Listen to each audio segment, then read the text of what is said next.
Hola, ¿cómo les va? Nosotros aquí en una nueva entrega de Tal Como Son, y antes de que conozcan a mi invitado de hoy, les presento a quienes confían en mí.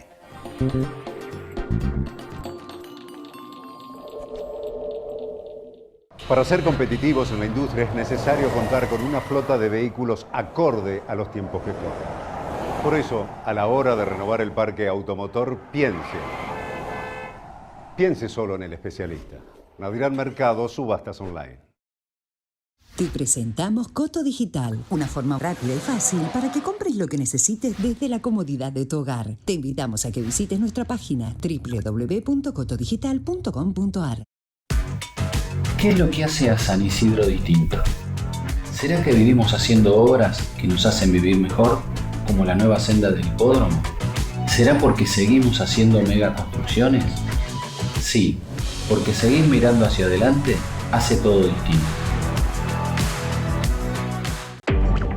Quantium, el combustible premium de Acción, que nace de la autosuperación, que limpia el motor al límite de la perfección, optimizando el consumo para obtener el máximo rendimiento en cada litro, porque el poder de lo que llevas dentro te empuja a superar los límites. Quantium supera los límites. En Lanús, enfrentamos la tercera ola de COVID-19, triplicando la capacidad de testeos y sumando nuevos centros de hisopados en 7 unidades sanitarias del municipio. Tu responsabilidad es seguir cuidándote. No olvides usar tu tapabocas, mantener distancia de 2 metros entre personas, lavarse frecuentemente las manos, ventilar los espacios y evitar las aglomeraciones. Informate en lanus.gov.ar. Lanús nos une. IRSA. Somos la mayor empresa argentina inversora en bienes raíces. IRSA. Líderes en real estate. Grupo Asegurador La Segunda. Lo primero, sos vos.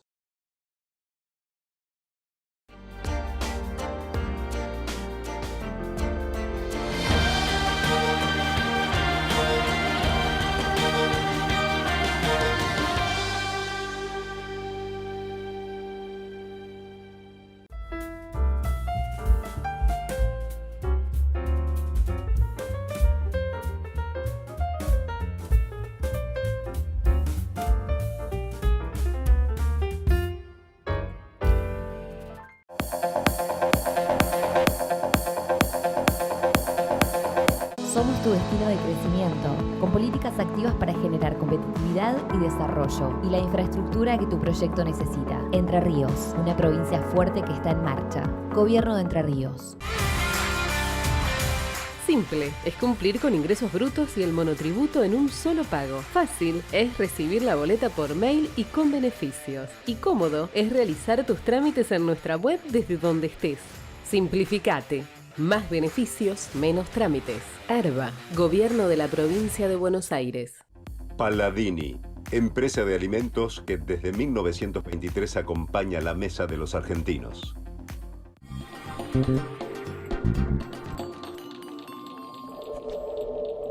Es santafesino, expuma, fue secretario de Prevención de la Cedronar, psicólogo, y desde hace más de 20 años fue el cofundador e impulsor durante todo este tiempo del proyecto Deporte Solidario, que llevó a las cárceles el rugby para mejorar la calidad de vida de allí, de los detenidos, enseñarles que puede haber otra vida y no delinquir. Y también es un luchador incansable en la prevención de las adicciones.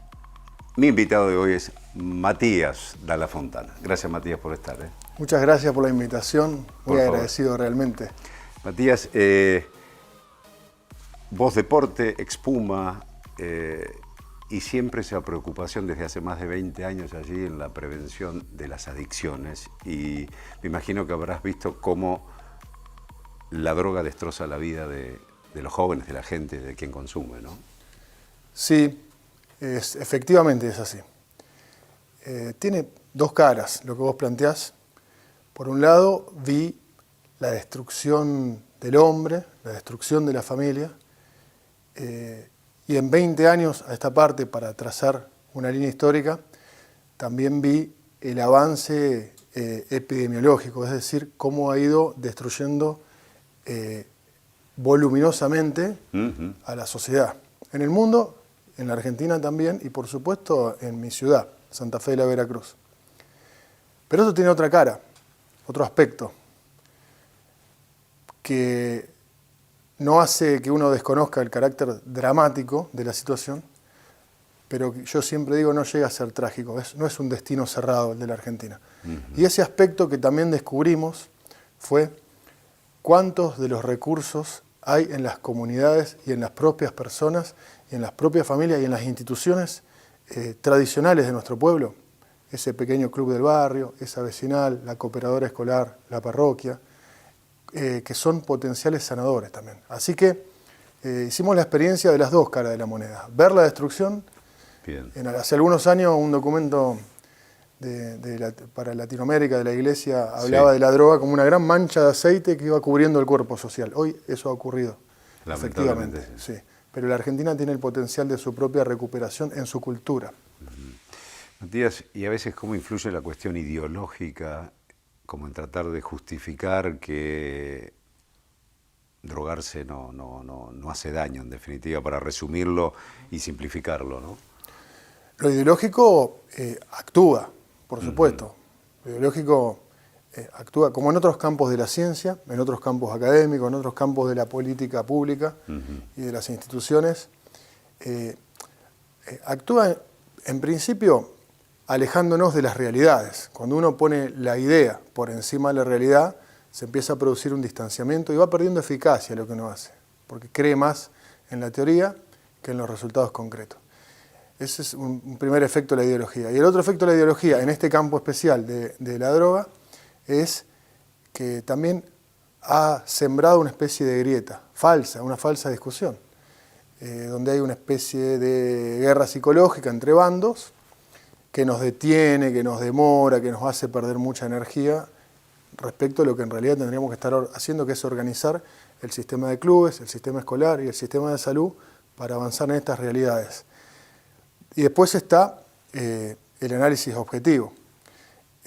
La opinión individual o la defensa del deseo de drogarse no puede ser la base para la organización de un sistema sanitario colectivo y pensar la política sanitaria de un país a partir de alguien que predica un derecho individual a drogarse dentro de su casa. Claro. Porque esto tiene consecuencias colectivas. Hay que pensarlo en términos de un nosotros. Totalmente. Es como que no se analiza o no se lucha contra ese flagelo en forma integral, ¿no? Son como compartimentos estancos, ¿no? Sí. O la cuestión punitiva, sos consumidor, y la gente dice, no, a mí no quiero que metan preso al pobre tipo que consume porque cayó en la adicción. Metan preso al narco, ¿no? Claro, exacto. Vos que recorres los barrios ahí y tendrás allí el pedido de la gente, ¿no? Te encontrás con el ser de las cosas, con el ser humano. Claro. En lo que tiene de inexorable, el dato del ser humano. Y ese ser humano tiene un problema de salud. Entonces, por ahí también se habla a veces de la comodidad de los sectores académicos, universitarios, en las ciudades, en determinados ámbitos, y se pierde de vista cuáles son las realidades de esos seres humanos. Ese ser humano necesita ser tratado en todas las aristas que tiene esta problemática, integral. Entonces, bueno, muchas veces se piensan leyes y decisiones que no están hechas en función de las realidades de las mayorías. Hoy la droga es un problema de mayorías, no de minorías ni de algunos individuos que militan su derecho a drogarse legítimamente, pero hoy es un problema de mayorías. Y está, hace por lo menos 40 años, el diseño de las instituciones está de alguna manera compartimentalizado, que es reflejo de cómo las universidades del conocimiento se ha ido fragmentando. Y el ser humano es un compuesto de cuerpo, mente y espíritu, digamos. Totalmente. Tiene una trascendencia, un cuerpo que ha sido abandonado, la biología prácticamente, y hemos perdido de vista. La pandemia lo puso mucho de sobrerelieve, nos puso el dato de que la biología existe. Cuando tuvimos que encerrarnos, aislarnos, estar un poco presos de la tecnología, nos demostró que podemos alterar el modo de dormir, podemos alterar el modo de comer y podemos alterar el modo de jugar, de relacionarnos, de trabajar, pero hasta un punto. A partir de una frontera uno se empieza a enfermar. Y eso quedó claro. Es algo que ha dejado la pandemia, por cierto. Sí. Está ese trabajo en conjunto que decía las 3C, ¿no? Sí. Del barrio. Sí. Que es como, sería como un núcleo iniciador de algo que se transforma después en una expansión y en beneficio de la comunidad y del ser humano en sí, porque está esa interacción ser humano-comunidad y cómo uno interactúa con el otro, ¿no? Sí, eso tiene su explicación histórica, digo yo, que fue nuestro encuentro con el padre Pepe Di Paola. Sí. Muchos deportistas y deportistas que venimos también atravesados por la formación en el campo de la salud, en mi caso de la psicología, en distintos lugares del país estamos preocupados y ocupados generando experiencias que puedan ser un modelo de trabajo para sacar a la Argentina adelante. No hacer una crítica del pasado, nosotros estamos preocupados por el futuro, por los pibes y por los próximos 40 años, no queremos debatir los últimos 40 años. Con los errores que tuvo, queremos ir para adelante. Y el padre Pepe nos dio una simpleza y una demostración de que en esa acción que él denomina las 3C, de Club, Colegio y Capilla, Club, Colegio y Capilla, están condensadas las aristas principales de la realidad del ser humano, que es cuerpo, mente y espíritu. Club, Colegio y Capilla. Y además, cuando se lleva a la práctica, produce resultados integrales con participación de la comunidad, es decir, logra la integralidad y reconstruye la comunidad. Estas experiencias nosotros entendemos que son modelo para una propuesta para la Argentina, una verdadera propuesta para la Argentina. Nosotros tenemos que preocuparnos por los 15 millones, 20 millones de pibes que todavía no se drogan, y las instituciones de la comunidad tienen que ser el asentamiento para ese futuro ordenamiento si queremos tener futuro. Cuando decís pibes, Matías, ¿de qué grupo etario estás hablando? Más o menos. La semana pasada, sí. una viñeta clínica, si querés, recibimos en el Centro de Salud Mental nuestro, en Barrio Centenario, una parejita de adolescentes que tiene 2 bebés. El papá y la mamá, 17 y 18 años, derivados por el Hospital de Niños porque los bebés habían ido a la guardia con cuadros de hiperexcitación, que era por abstinencia de cocaína en sangre de los bebés. Es decir, ya uno dice, bueno, ¿cuándo empieza el problema de la droga? Está empezando en ese nivel. Es como tanta deuda que tiene nuestro país, en realidad. Estamos aquejados por deudas respecto de las grandes potencias, bueno, pero esto también es una gran deuda, una deuda biológica se está produciendo, porque eso va a significar una pata en la cabeza para esos bebés que nacen con condiciones hipotecadas, con condiciones biológicas, neurológicas hipotecadas. Y después tenés la edad de inicio del consumo de marihuana y cocaína que ha venido bajando ostensiblemente según todas las estadísticas. En las escuelas primarias empieza a haber primeras pruebas y en la secundaria ya está instalado el consumo de la droga. ¿Hay estadísticas, porcentaje de gente que se ha recuperado del consumo de drogas? Sí, se recupera, pero sobre todo puesto en los términos en que nosotros los entendemos. Si se recuperan los hábitos saludables, si se recupera la intención de estudiar, si se recupera el sentido del trabajo, si se empieza a recuperar los buenos vínculos saludables, buenas amistades, que son las que uno hace en el equipo de fútbol, en el gimnasio de boxeo, en el grupo terapéutico. El determinante para calificar el diagnóstico no es si vuelve o no vuelve a recaer, sino que es un conjunto de soportes objetivos que hacen a la vida digna, que son las que se empiezan a recuperar. Ese es el principal diagnóstico para nosotros. Si se recupera el jugar, el entrenar, el estudiar, el relacionarse, insisto, con grupos de referencia positivos, la droga empieza a correrse del lugar. Cuando hablabas recién del trabajo, el trabajo es un sinónimo de sacrificio y de constancia para avanzar en la vida y progresar. Eso que generaciones anteriores lo tuvieron como concepto de vida y no la satisfacción instantánea, digamos, exacto, o el éxito instantáneo o el logro instantáneo de lo que uno se propone en la vida. Eso se ha perdido ahora y entonces ahí es como que se confunden con la droga diciendo, bueno, entro en un estadio en la cual me vado de esto que no puedo conseguir, ¿no? Sí, también creo que hay dos ejes muy destructivos que tienen los últimos 30 o 40 años. El efecto o la cara negativa, perniciosa, de la revolución de las telecomunicaciones que impone la globalización, Sí. que nos pone a girar en un ritmo absolutamente sin sentido a veces. El Papa Francisco le llama a eso rapidación. Cuando él habla del problema del medio ambiente, habla de este problema de la aceleración de la existencia. Que uno está como el hámster en la ruedita. Te crees que avanzás porque en realidad no va para ningún lado. Perdiste la finalidad profunda que tiene el hacer. Y después la destrucción del trabajo. Siempre nuestro ordenador fue el trabajo como eje de la cultura argentina. Entonces, la destrucción del trabajo en todos los niveles, del sentido del trabajo y también del empleo en términos formales, pero también del sentido del trabajo. Exactamente. Nenes y chiquitos que no ven a sus viejos decir a las 7 de la mañana me voy a laburar y vuelvo a la tarde y nos vemos a la tarde. Eso se ha perdido en muchos hogares de la Argentina. ¿Qué experiencia has tenido con este proyecto de deporte solidario, llevar el rugby, algo de lo cual conoces también y mucho, a las cárceles? Eso fue una cosa muy artesanal. Un sacerdote amigo de mi abuelo en la ciudad de Santa Fe, el cura Atilio Rosso, fundó el movimiento Los Sin Techo. Él estaba preocupado ya en el año 2000 por el problema de la vivienda y hablaba de que el hacinamiento y el avance de las villas iba a producir violencia, con estadísticas, y lo anunciaba con mucha claridad. Hoy, como Santa Fe no lo escuchó, estamos en la que estamos. Y nos invitó con el tema del rugby, sumarnos a lo que él desarrollaba como un complemento para los niños de esas familias, porque él enseñaba a trabajar a los papás en la vivienda por autoconstrucción, sí, a las mamás en alfabetización tecnológica. Nosotros nos metimos con el rugby con los niños, fuimos a las cárceles con él. Y la verdad que fue, primero, viste estas experiencias de encuentro donde vos creés que vas a tirarle un salvavidas al otro, pero fueron profundamente transformadoras para nosotros. También, claro. Un aprendizaje, y a mí la verdad que me iluminó respecto de cuántos campos para el profesional de la salud mental existen para los cuales la facultad no te forma ni te los menciona. Ni te Ni los pone ahí en alerta. Te los pone ahí en alerta, claro. ¿Viste? Así que bueno, y hoy eso es una realidad.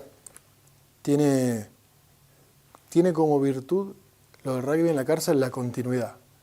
A pesar de la pandemia, que significó un freno por razones obvias sanitarias, Sí. desde aquel entonces a esta parte sostuvimos la continuidad.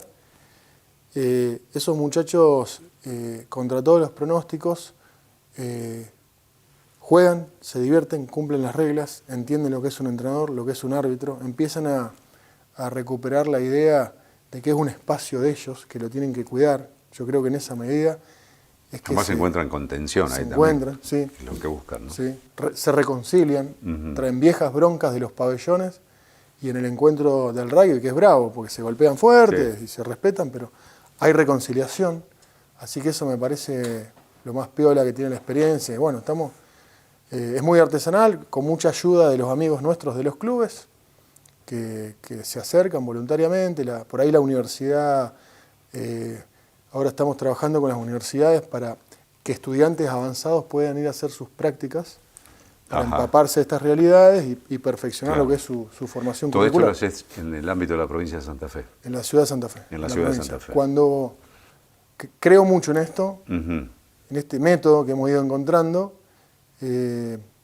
y así que cada vez que me invitan a otra provincia para contar la experiencia voy, porque creo que uno tiene que no quedarse no creo en esto del ONGismo, de la ONG que hace filantropía en chiquito. Me parece que tenemos que poner estas cosas en clave de nación. Tenemos que querer ser nación y estos métodos tienen que servir en otros lugares, a eso me refiero. Totalmente, porque además es algo que abarca y afecta a todo el territorio, a toda la provincia de nuestro país, sin lugar a dudas. Hay problemas comunes. Creo que hay el grupo de rugby acá en la provincia de Buenos Aires, Espartanos. Los espartanos. Y me comentaban allí que juegan los detenidos, los presos, y después van cumpliendo su condena y salen. Y el nivel de reincidencia es prácticamente nulo en aquellas personas que se incorporaron a ese grupo de rugby, ¿no? En ese caso ejerciendo, pero con la enseñanza de lo que vos decís, ¿no? A respetar el ámbito, quién es el técnico, cómo son las reglas y eso. Sí, objetivamente disminuye la reincidencia, porque va forjando ciertas cuestiones ligadas al autocontrol, al carácter, a las relaciones, que eso después se traslada afuera. También es importante, esto hay que decirlo, el puente que las instituciones hacen, como Espartanos o la nuestra, con posibles puestos de trabajo en el afuera. Claro. La reincidencia delictiva está determinada en gran medida por la posibilidad de conseguir un puesto de trabajo en los primeros meses cuando salidos. salen de la cárcel. Esa es una de las claves. ¿Y el Estado qué rol ha jugado? Si es que ha jugado algún rol. Yo creo que el Estado está lleno de gente con buenas intenciones.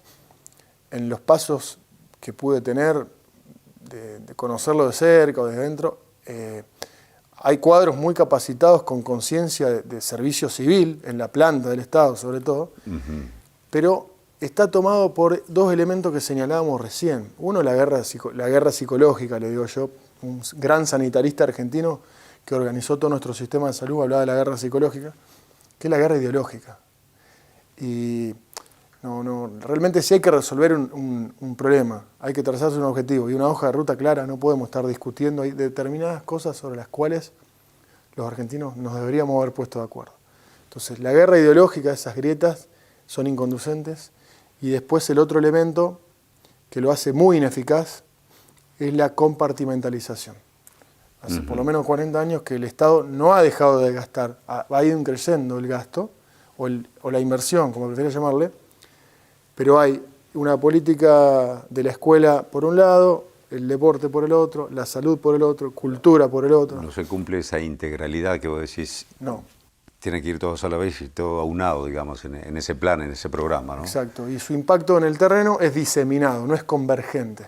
En lugar de poner, a lo mejor, los médicos, los nutricionistas, los psicólogos y los agentes, a lo mejor, de apoyo escolar, adentro del club para 500 chicos y sostenerlo de lunes a domingo, eso se va diseminando por la fisonomía que ha tomado el Estado, claro. Y lo que produce es la desertificación de la institución, porque esos chicos van en procura de captar esas prestaciones hacia afuera de la institución o las familias.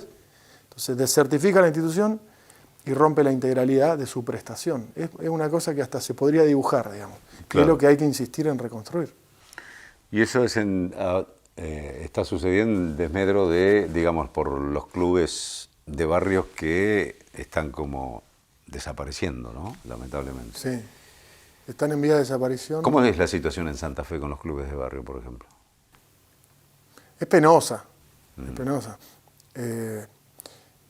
No soy muy adepto de buscarle explicaciones simplistas, es decir, no están en condiciones como las actuales porque a algún funcionario no le subsidia la luz y el gas. Están en estas condiciones por esta crisis cultural que ha dejado a los clubes sin familia. El lugar de la familia siempre fue el club de todos los. El buffet era el lugar del abuelo que jugaba al dominó, se tomaba un vermú. Estaba el lugar del baile del fin de semana, donde a lo mejor los chicos descubrían su primer novia, su primer noviecita, su primer novio. Entonces era el lugar de pertenencia. La cadena también. de las generaciones, claro, se desarrollaba ahí la pertenencia y se forjaba un sentido de nación ahí en chiquito, ¿viste? La mamá y los papás son los que hacen los pollos para comprar las camisetas, para encarar el torneo o el partido del fin de semana, todo eso, que es la organización libre de la comunidad, en la medida en que se rompió la estructura del trabajo para los papás, las mamás, se rompió la mesa familiar. Y el Estado creo que tuvo esta confusión de diseminar recursos fuera de las instituciones de la comunidad, me parece que es la principal explicación de la crisis de los clubes. Pero todavía son lugares, son lugares que son el potencial para pensar una mirada macro de la Argentina. Sí, y estaba pensando también en esa interacción de familia y club, digamos, que es ese sentido de pertenencia y casi al unísono que podría estar como en forma integrada concretamente, por la interacción que tienen, ¿no?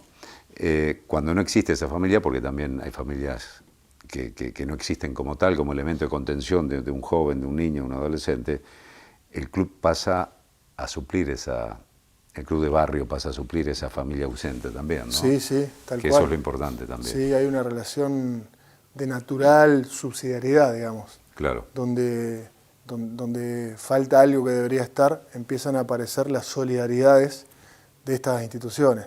El entrenador, el referente, el capitán del equipo, que a lo mejor, cuando es bien elegido, funciona como modelo para el grupo, como modelo positivo, como referente positivo. Y se aprende, el ser humano aprende mucho por imitación, por ejemplaridad, ¿no? Porque te digan de pico tenés que hacer esto, lo otro, claro. Porque eso, ese rigor de la letra vacía no te enseña nada. Matías, así que el encuentro del club creo que es formativo, ¿sí? Es educación el club. Es educación. Sí. Y en tantos años, ¿te sentiste cansado en algún momento, medio vencido o no? No, yo creo que es un momento en la Argentina está buscando recuperar, para mí estamos buscando recuperar eso que nunca debimos dejar de ser. Y nos da una perspectiva de futuro en tanto en cuanto podamos volver a atar las puntas de ese hilo. Creo que veo con mucha esperanza la Argentina y la veo desde el interior.